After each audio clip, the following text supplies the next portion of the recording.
जय हिंद विद्यार्थी मित्रांनो, 12 सप्टेंबरला जी सुप्रीम कोर्टामध्ये पेसा केस भरतीची हेअरिंग होणार होती ती न झाल्यामुळे काल सुप्रीम कोर्टाने आपल्या वेबसाईटवर नवीन डेट कॉम्प्युटर जनरेटेड केली होती, ती म्हणजे 24/9/2024।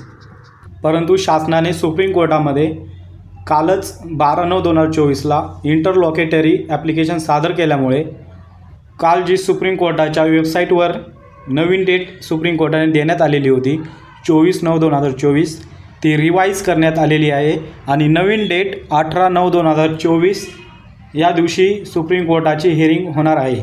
तुम्ही इथे चेक करू शकता, 12/9/2024 तारखेला काल लिस्टेडसुद्धा झालेली होती, परंतु प्रतिपक्षाचे वकील गैरहजर असल्याने सुप्रीम कोर्टामध्ये काल सुनावणी झालेली नाही आणि याच्या आधी इंटरलोकेटरी ॲप्लिकेशन सादर करून 4/9/2024ला चंद्रचूड साहेबांची तब्येत बरोबर नसल्याने ते गैरहजर होते आणि त्या दिवशीसुद्धा सुप्रीम कोर्टामध्ये हिअरिंग झालेली नाही।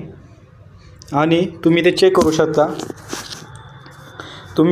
शकता 18/9/2024 ही नवीन कॉम्प्युटर जनरेटेड डेट देण्यात आलेली आहे, परंतु ती अजूनसुद्धा लिस्टेड झालेली नाही।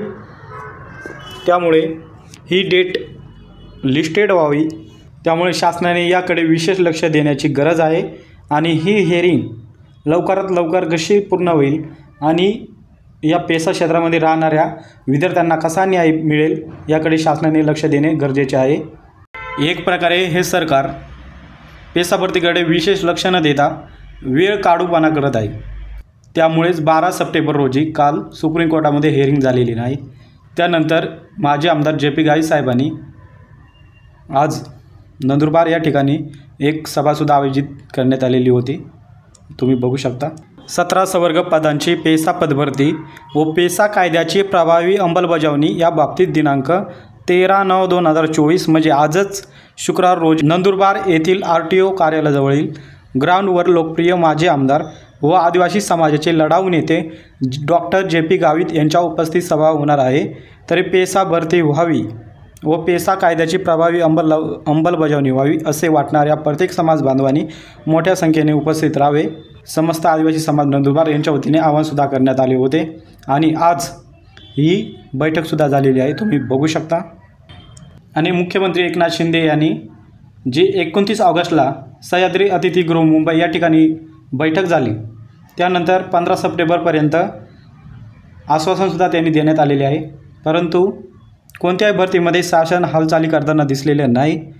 याचाच आढावा घेण्यासाठी आणि पुढील दिशा ठरवण्यासाठी आज नंदुरबार या ठिकाणी JP गावित साहेबांच्या उपस्थित एक बैठक झालेली आहे। त्यामुळे सुप्रीम कोर्टाने जी नवीन डेट देण्यात आलेली आहे याकडे शासनाने विशेष लक्ष देऊन कोणत्याही कारणे न सांगता किंवा वेळपणा काढू न करता आणि आदिवासी समाजाची दिशाभूल न करता याकडे लक्ष देऊन ही हिअरिंग कशी लवकरात लवकर होईल याकडे लक्ष देणे गरजेचे आहे।